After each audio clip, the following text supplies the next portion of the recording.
وهو شهر رمضان الذي أنزلت فيه القرآن. اعوذ باللہ من الشیطان الرجیم بسم اللہ الرحمن الرحیم وصلی اللہ علی سیدنا محمد واہل بیتہ الطیبین الطاہرین واللعن الدائم علی اعدائہم اجمعین۔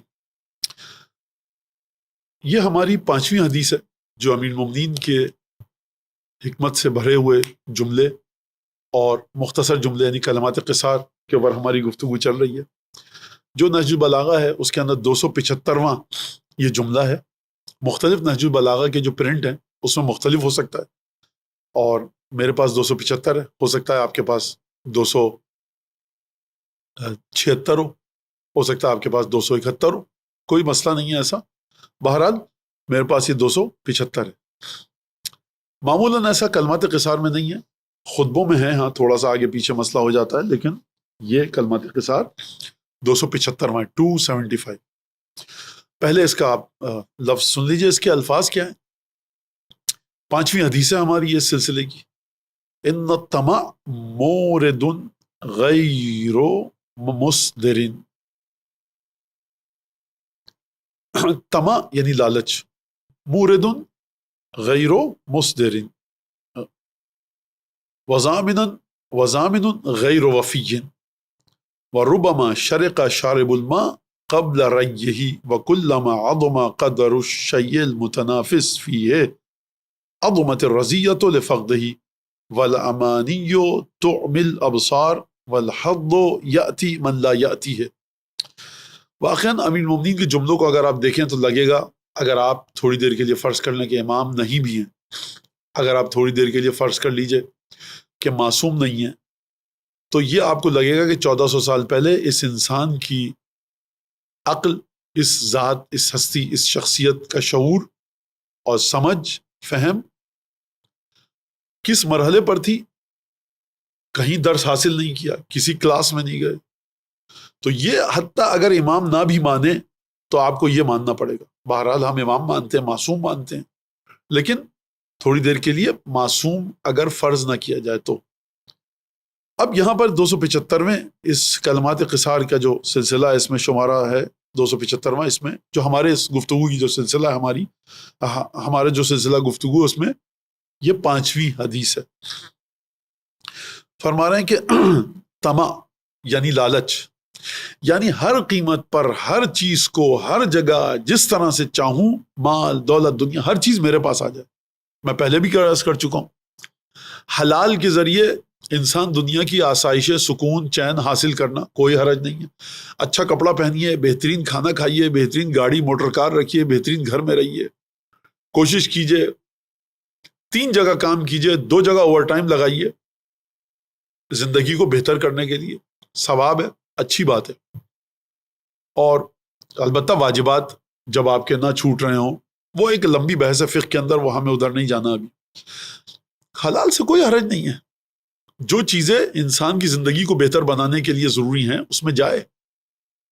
مجھے اتنا گوشت کھانا ہے، اتنا دودھ پینا ہے، اتنے پھل کھانے ہیں، بچوں کو اسکول میں پڑھنا ہے، اچھے سردی کے کپڑے، گرمی کے کپڑے، گھر میں پنکھا ہو، گرمی زیادہ اے سی ہو، فریج چاہیے، گھر ایسی جگہ ہو کہ جہاں محلہ اچھا ہو، شریف باکردار لوگ رہتے ہوں، مزید پلس پوائنٹ امام باڑہ مسجد نزدیک ہو، زیارت پر جانے کے لیے میں پیسے جمع کر رہا ہوں، میں عمرے پر جانے کے لیے پیسے جمع کر رہا ہوں، تو وہ کوئی اس میں حرج نہیں ہے، بہت اچھی چیز ہے۔ میں پیسے جمع کر رہا ہوں، خاندان میں میرے خونی رشتہ دار کی شادی ہے تو میں پیسہ جمع کر رہا ہوں، ان کو فریج دے سکوں، ان کو بیڈ روم سیٹ دے دوں، کوئی حرج نہیں، اچھی چیزیں ہیں ساری۔ یہ واضح ہماری یہ گفتگو ہے ہی نہیں۔ ان الطمع، طمع جو میں نے لغت کے ذریعے آپ کی خدمت میں عرض کیا کہ ہر اچھی چیز میرے پاس آ جائے جس طرح سے بھی ہو۔ اردو میں کیا کہتے ہیں؟ لالچ۔ اور ہر اچھی چیز دوسرے کے بجائے میرے پاس ہو، اس کے پاس یہ اچھا گھر کیوں ہے؟ اور کبھی کبھی طمع حسد کے ساتھ جڑ جاتی ہے، کبھی کبھی طمع ملاوٹ دھوکے کے ساتھ جڑ جاتی ہے، کبھی کبھی طمع جھوٹ کے ساتھ جڑ جاتی ہے، وہ ایک الگ گفتگو ہے۔ بہرحال طمع کا لغت سے جو معنی میں نے آپ کی خدمت میں عرض کیا وہ یہی تھا۔ طمع موردن، مورد یعنی ورود، یعنی آپ کو لے کر جانے والی ہے. تما آپ کو لے کر جاتی ہے انسان کو. کہاں پر؟ غیر مصدرن، ایک ایسے گھمبیر منجھدار میں گرداب میں، ایک ایسے ورپول کے اندر آپ کو ڈال دیتی ہے. غیر مصدرن، کہ جہاں سے نکل کے آنا ممکن نہیں ہے. مصدر یعنی نکل کے آنا، مورد یعنی ڈال دینا. تما مورد ہے، ڈال دیتی ہے انسان کو ایسے جگہ پر، ایسے جھمیلے میں، بکیڑے میں، ایسے گرداب میں، ایسے منجھدار میں کہ جو غیر مصدر ہے، وہاں سے لوٹ کے آنا ممکن نہیں ہے. وضامن غیر وفی، تما انسان سے کہتی ہے لے لو، 2 قدم کے فاصلے پر ہے، کوئی نہیں دیکھ رہا، مسئلہ نہیں ہے، تم نہیں کرو گے کوئی اور کر لے گا، تم رشوت نہیں لو گے کوئی اور لے لے گا، تم گلا نہیں کاٹو گے کوئی اور گلا کاٹے گا، تم جیب نہیں کاٹو گے کوئی اور کاٹے گا. یہ جو تما کی بنیاد پر جو ضمانت دیتی ہے تما اور لالچ، آپ کو میں ضمانت دیتی ہوں، تما کہتی ہے کہ تو یہ ہو جائے گا، کر لو، آگے بڑھ جاؤ، تمہاری ہو جائے گی چیز. مولا فرمانے ایسی ضمانت دینے والی ہے تما غیر وفی، اس نے کسی کے ساتھ وفا نہیں کی. بنو عباس کو دیکھیے، بنو امیہ کو دیکھیے، ہندوستان میں مغل بادشاہوں کو دیکھیے، جو بادشاہات کے سارے سلسلے چلے، یہ تما لالچ، ایک دوسرے کے گلے کاٹ رہے ہیں، لشکر پہ لشکر حملہ ہو رہا ہے، گاؤں لوٹ رہے ہیں، سب کچھ کر رہے ہیں، یہ تما کی وجہ سے. غیر وفی، اس تما نے کسی کے ساتھ وفاداری نہیں کی. وربما شرق شارب الماء، شرق کب استعمال کیا جاتا ہے؟ جب سورج نکلے. شروق یعنی سورج نکل آیا، یہ وہی شرقہ ہے. سورج نکل آتا ہے، ڈوبا ہوا نہیں ہے. خوبصورت لفظ استعمال کیا مولا نے، اور لغت میں یہ لفظ اس لیے ہوتا ہے، کبھی کبھی پانی پینے والا جب پانی پی رہا ہوتا ہے تو پانی اس کے گلے میں شرقہ، کیا مطلب؟ اچھو لگ جاتا ہے. غصہ، غصہ عربی میں غصہ یعنی حلق میں کوئی چیز اٹک جائے. جس طرح سے افق سے سورج نکل آتا ہے، اس طرح سے پانی پینے والا جب پانی پی رہا ہوتا ہے، لالچ اور تما کی بنیاد پر مثال دے رہے ہیں مولا، تو پانی گلے میں نیچے نہیں اترتا. جس طرح سورج اوپر آ جاتا پہاڑیوں سے، سمندر کے اندر سے نکل کر، اس طرح سے پانی باہر نکل آتا ہے. اور ربما شرق شارب الماء قبل ریہ، اس سے پہلے کہ اس کی پیاس بجھے. کتنے پانی پینے والے ایسے ہیں کہ جو پانی پینا چاہتے ہیں، پانی ان کی ضرورت ہے، لیکن وہ پانی پی رہے ہوتے ہیں، پانی حلق میں اٹک جاتا ہے. لہٰذا دنیا میں تما اور لالچ کی بنیاد پہ، لالچ تو کیا بغیر لالچ کے بھی، لیکن مولا لالچ کے بارے میں کہہ رہے ہیں، تما کی بنیاد پر جو کام کیا جائے، تم آگے بڑھ رہے ہوتے ہو، آگے بڑھ رہے ہوتے، گلاس اٹھایا، پانی پیا، منہ میں رکھا، گیا، لیکن آخری مرحلہ کون سا ہے؟ حلق سے اتر جانا. مولا کہتے ہیں کبھی کبھی تما کی بنیاد پہ جو کام کیا جاتا ہے، آخری مرحلے میں آ کر وہ اٹک جاتا ہے، اچھو لگ جاتا ہے، اور وہ کام نہیں ہو پاتا. شرق شارب الماء قبل ریہ، اس سے پہلے کہ سیراب ہو جائے، اس سے پہلے کہ اس کے جگر میں تشنگی اور پیاس کی وجہ سے جو اس کے جگر میں آگ لگی ہوئی ہے، وہ ٹھنڈک کے مرحلے پر پہنچے، اچھو لگ جاتا، پانی حلق میں جا ہی نہیں پاتا. اور ہم میں سے ہر شخص میرے خیال سے تجربہ کر چکا ہے، پانی پی رہا ہے پیاس کے عالم میں، حلق میں پانی اٹک گیا، کھانسی آئی، اچھو لگا، اچھو کہتے ہیں اردو میں، پانی نکل آتا ہے. تو مولا فرماتے ہیں تما کی مثال بھی ایسی ہے. تم تما کے تمام مراحل کو طے کرتے ہوئے جاتے ہو، اس سے جھوٹ بولا، اس کی خوشامد، چاپلوسی، یہ وہ سب حرام کام. دیکھیے بات ہو رہی ہے غلط چیز کی، جس شریعت اور اخلاق اور اہل بیت اور معصومین اور امین المومنین اور قرآن جس چیز کی اجازت نہیں دیتے، ہم وہاں کی بات کر رہے ہیں. اور کبھی کبھی تو فقہی لحاظ سے اجازت ہوتی ہے، لیکن کیونکہ بنیاد تما اور لالچ ہے، لہٰذا شریعت ناپسند کرتی ہے، ائمہ ناپسند فرماتے ہیں. حلال ہے لیکن بنیاد تمہارے اس حلال کام کی تما ہے، لہٰذا غلط ہے. بہت سے لوگوں کو دیکھا ہے کہ ایک چیز مل رہی ہے، یہ کاروبار بھی میں ہتھیا لوں، جوتے کا کاروبار بھی میرا ہو جائے، روٹی کا کاروبار بھی میرا ہو جائے، اناج بیچنے کا کاروبار بھی میرا ہو جائے، تیل بیچنے کا بھی میرا ہو جائے. ارے بھائی کچھ تو چھوڑو دوسرے کے لیے، تمہارے پاس بہترین طریقے سے تمہارا گھر چل رہا ہے، ہر کاروبار کو تم اپنی کسٹڈی میں مینیپولیٹ کرنے کے لیے اجارہ داری کے چکر میں ہو. کچھ تو چھوڑ دو دوسروں کے لیے. میں نے ڈپارٹمنٹل اسٹور کھولا، بہترین، اس کے اندر یہاں کپڑے، یہاں مشینری، الیکٹریکل اپلائنسز، کچن کی چیزیں، یہاں جوتا، وہاں کھیل کا سامان، وہاں اسٹیشنری، وہاں میک اپ کا سامان، وہاں پہ کیا کیا کیا، یہ گرم کپڑے، یہ ٹھنڈے کپڑے، یہ خواتین کے کپڑے، بچوں کے کپڑے، ہر چیز ہے. کروڑوں روپیہ کما رہا ہوں میں دن کا، مہینے کا. میرے ڈپارٹمنٹل اسٹور سے، میگا اسٹور سے، ہائپر مارکیٹ سے سامنے ایک موچی بیٹھا ہوا ہے بیچارہ، جو مہینے کا اپنے 15 20 25 30 ہزار کما رہا ہے رزق حلال بچوں کے لیے. لوگ چپل لے کے جاتے ہیں، ٹانکتا ہے. میں نے دیکھا یہ موچی ہے، ارے میں نے ایک موچی کو پیسے دیے، میرے اسٹور میں آ کر تم بیٹھ جاؤ. اس موچی کے پاس اب کوئی نہیں جا رہا, سب یہاں آ رہے ہیں. میں دیکھا وہ باربر شاپ ہے, وہ بیچارہ نائی ہے, پیسے کما رہا ہے. اچھا, تو میں نے اپنے اسٹور میں ہائپر مارکیٹ ہے میری 5 منزلہ, میں نے وہاں پر باربر کو کہا تو میں 50,000 روپے دوں گا تاکہ میرے اسٹور کا نام ہو جائے اور یہاں پر آ کر لوگ جو آئیں وہ باربر شاپ میں بھی چلے جائیں. وہاں پہ بیوٹی پارلر کھلا ہوا ہے, میں نے اپنے ہائپر مارکیٹ میں بیوٹی پارلر کھول لیا کہ یہاں پر لوگ آئیں بیوٹی پارلر میں.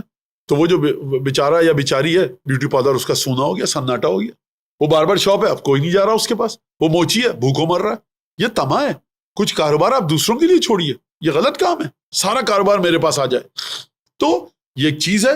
مولا فرماتا ہے ان الطمع مورد غیر مصدر, طمع اس چیز میں تمہیں داخل کر دیتی ہے جہاں سے لوٹ کر آنا ناممکن ہے. وضامن غیر وفی, جو ضمانت دیتی ہے نا لالچ کی بنیاد پر کیے ہوئے کام, یہ کبھی تم سے وفادار نہیں ہوتے.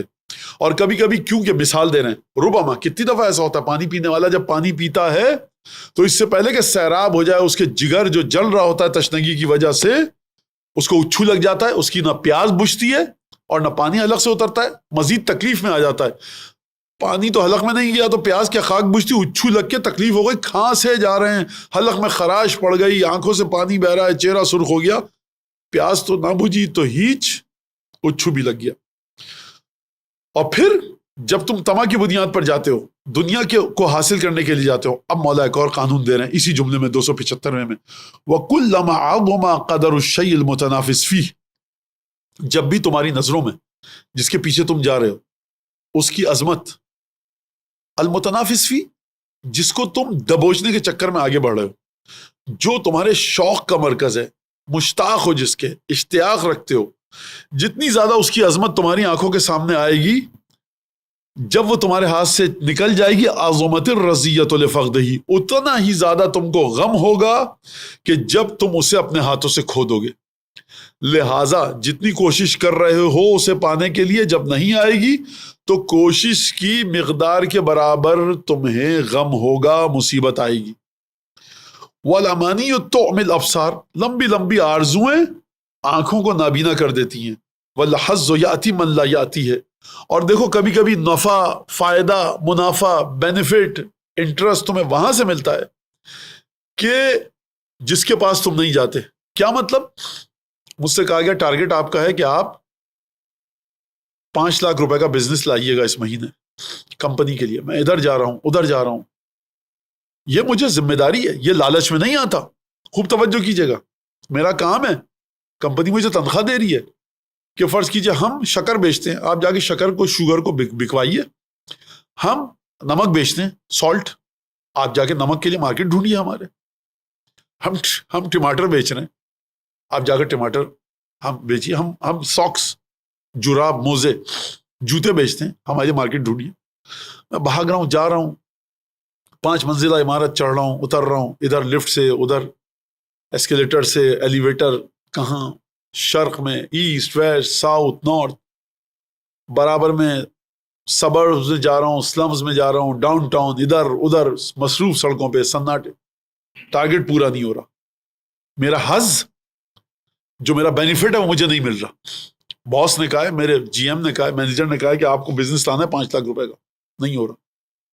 کتنے کا ہوا؟ 3 لاکھ روپے باقی ہیں, 2 لاکھ کا کر پایا. تھک ہار کر بیٹھا تھا, پانی کی ایک دکان دکھی, جوس, پانی بیچ رہا. ہم نے کہا پانی پی لیں یہاں پر. گئے, پنکھے کے نیچے بیٹھے, پورے شہر کا چکر کاٹ کے آ رہے ہیں, نہیں مل رہی وہ چیز. کریں تو کیا کریں؟ شربت پینے رکے, گرمی ہے, ذرا گلا تر کریں, پانی پئیں, بھوک لگ رہی ہے. اس سے کہا کچھ دے دو کھانے کو. بیٹھے ہوئے, تھک ہار کے, مایوس ہو چکے ہیں, کیا کریں؟ 2 لاکھ کا ٹارگٹ کیا, 3 لاکھ باقی ہیں. اتنے میں دیکھا پرانا دوست آ رہا ہے وہاں سے. ارے آپ یہاں کہاں, آپ یہاں کہاں؟ کہا بھائی یہ ہے سلسلہ. آپ کیا کرتے ہیں؟ کہ تم کیا کرو؟ کہا میں نمک بیچ رہا ہوں, کمپنی میری نمک بناتی ہے, اس کا ٹارگٹ پورا کرنا ہے, 3 لاکھ روپے رہتے ہیں. کہا کہ ارے ہماری کمپنی کو نمک چاہیے تھا. کتنے کا؟ اتنے ٹن نمک چاہیے تھا. کتنے کا دو گے؟ ہم اتنے کا. ارے ٹھیک ہے, یہ تو 8 لاکھ روپے کا نمک ہے جو تمہیں چاہیے. ہاں, آپ 5 لاکھ پورے نہیں کر پا رہے تھے. آپ وہاں آ کر بیٹھے, تھک ہار کے, پنکھا چلا کے, رومال سے پسینہ پوچھ رہے ہیں. دوست ملا, اس نے کہا ہمیں اتنے 100 ٹن نمک چاہیے. کتنے کا ہوگا؟ 8 لاکھ روپے کا. 5 لاکھ کی امید پہ چلے تھے آپ, اب آپ کو کتنے کا مل رہا ہے؟ آپ کو جو نمک ملا وہ 3 لاکھ روپے زیادہ کا ہو گیا. تو مولا فرمان والحظ یاتی من لا یاتی ہے. کبھی کبھی تمہیں وہاں سے فائدہ ہوتا ہے کہ جس جگہ پہ تم جس امید سے گئے نہیں تھے. تمام بلڈنگوں کو تم نے اوپر نیچے گھوم لیے اور کہاں سے کہاں چلے گئے، اسٹیٹ سے اس اسٹیٹ میں چلے گئے، ٹارگیٹ پورا نہیں کر پائے، تھک ہار کر مایوس ہو کر بیٹھے تھے، اچانک تمہیں مل گیا. اس کا مطلب کیا ہے؟ اس کا مطلب ہے کہ آپ نے اپنی محنت کی، لیکن آپ جو محنت کر رہے ہیں ضروری نہیں کہ آپ کو صلح آپ کے محنت کی بنیاد پہ ملے، بلکہ آپ کو خدا کی رحمت کے ذریعے رزق ملتا ہے. اس کا مطلب کیا ہے؟ گھر میں بیٹھ جائے، کوشش آپ کیجئے، کوشش کرنا ذمہ داری ہے، لیکن رزق ملے گا خدا کی رحمت کے صدقے میں، خدا کی رحمت کے طفیل. یہ ایک بڑا اسلامک آئیڈیالوجی کا بڑا عجیب قانون ہے جس کو لوگ نہیں سمجھ پاتے. لہٰذا امیر المومنین فرما رہے ہیں کہ جتنی زیادہ تمہیں کسی چیز کے اندر تمہیں شوق ہوگا، اشتیاق ہوگا، جب وہ چیز تمہیں نہیں ملے گی اتنا ہی زیادہ تمہارے دل پر غم کا بوجھ آئے گا. لہٰذا یہ غم کا بوجھ جب آئے گا، اب اس کو کیسے حاصل کیا جائے؟ والامانی تعمی الابصار. دیکھو یاد رکھنا، آنکھیں تمہاری آنکھیں ہیں، لیکن اگر آرزویں لمبی ہوئی تمہاری آنکھوں پر پردہ ڈال دیں گی. نگاہ تمہاری 6x6 ہے، چشمہ نہیں لگاتے، 100 میٹر دور سے تم چیز کو دیکھ لیتے ہو، لیکن آرزوؤں کو اگر لمبا رکھو گے یہ آرزو تمہارے آنکھوں پر پردہ ڈال دیں گی. محنت کرو حقیقی انداز سے، عقل کو استعمال کرتے ہوئے. اور یہ یاد رکھنا ضروری نہیں ہے کہ جو تم پورا شہر گھوم کر آئے ہو، جہاں سے تم امید رکھتے ہو کہ یہاں سے مجھے میرا حظ، میرا بینیفٹ، میرا فائدہ، میرا منافع، پروفٹ یہاں سے ملے گا، ضروری نہیں کہ وہاں سے ملے. ہو سکتا ہے تمہیں پروفٹ ایسی جگہ سے ملے کہ جہاں سے تمہیں امید نہیں ہے، اور جہاں سے تمہیں امید تھی وہاں سے پروفٹ، بینیفٹ، انٹرسٹ تمہارے ہاتھ سے چلا جائے، تمہیں دکھ ہو، لیکن اس دکھ کا مداوا، اس دکھ کا مرہم کہاں سے ہوگا؟ ایسی جگہ سے ملے گا کہ جہاں سے تم امید نہیں رکھتے تھے. یہ حدیث ہمیں سکھاتی کیا ہے؟ یہ سکھاتی ہے کہ محنت کرو، لالچ کی بنیاد پہ نہیں، ضرورتوں کو دیکھ کر کہ تمہیں ہاتھ نہ پھیلانا پڑے. اور ہاتھ پھیلانے کی بات بتا دی میں نے آپ کو. مومن سے جو اپنی حاجت ذکر کرتا ہے پسند کیا گیا ہے. مومن کے علاوہ کسی کے سامنے شکایت کرو گے تو پسند نہیں فرمایا ائمہ نے، لیکن مومن سے اپنی حاجت کا اظہار کرے انسان. مومن کیا کرتا ہے؟ یا حاجت پوری کرے گا یا آپ کے لیے دعا کرے گا. لہٰذا مومن سے اپنی حاجت کو پورا کرنا بالکل غلط بات نہیں ہے، اچھی بات ہے. مومن دعا کر سکتا ہے، حاجت کو پورا کر سکتا ہے، اور مومن ہی مومن کے مسائل کو حل کرتا ہے. امام صادق کی 2 حدیثیں. فرمایا کہ راوی نے کہا یا رسول اللہ میرے لیے دعا کیجئے کہ مجھے خدا مخلوق کا محتاج نہ کرے. امام صادق نے فرمایا خدا نے دنیا کو بنایا ہی ایسے ہے کہ مخلوق خدا ایک دوسرے کی محتاج ہوں. آپ کو درس چاہیے، مسئلہ پوچھنا ہے، مجلس پڑھوانی ہے، مولانا سے پوچھیں گے. مولانا کی طبیعت خراب ہے، ڈاکٹر کے پاس جائے گا. ڈاکٹر اور مولانا کے گھر میں بجلی کا مسئلہ ہے، الیکٹریشین کو بلائیں گے. الیکٹریشین اور مولانا اور ڈاکٹر صاحب کے گھر میں اگر پانی کی پائپ لائن میں خرابی ہے تو پلمبر کو بلائیں گے. پلمبر الیکٹریشین نہیں ہے، الیکٹریشین پلمبر نہیں ہے، پلمبر اور الیکٹریشین ڈاکٹر نہیں ہے، ڈاکٹر مولانا نہیں ہے، اور مولانا راج مسن مزدور مستری نہیں ہے. تو مولانا نے فرمایا کہ دنیا کو بنایا اس طرح سے گیا ہے کہ دنیا میں لوگ ایک دوسرے کے محتاج ہیں. تم یہ دعا مت کرو کہ خدا مجھے اپنی مخلوق کا محتاج نہ کرے. دعا یہ کرو کہ تمہیں لعام الخلق، پست اور گھٹیا اور چھچورے اور چیپ قسم کے لوگوں کا محتاج نہ کرے. جب بھی تمہیں محتاج کرے باکردار لوگوں کا محتاج کرے، اچھے لوگوں کا محتاج کرے. یا تمہاری ضرورت کو پورا کرے یا تمہارے لیے دعا کرے، تمہارا مذاق نہ اڑائے، تمہاری پگڑی کو نہ اچھالے اور تمہیں رسوا نہ کرے. لہٰذا یہ 5ویں حدیث کے اوپر گفتگو ہماری کہ جو مولا فرما رہے ہیں انشاءاللہ کہ خدا ہمیں ان تمام چیزوں پر چلنے کی توفیق دے. وآخر دعوانا ان الحمدللہ رب العالمین وصلی اللہ علی سیدنا محمد واہل بیتہ الطیبین الطاہرین. وآخر دعوانا ان الحمدللہ رب العالمین.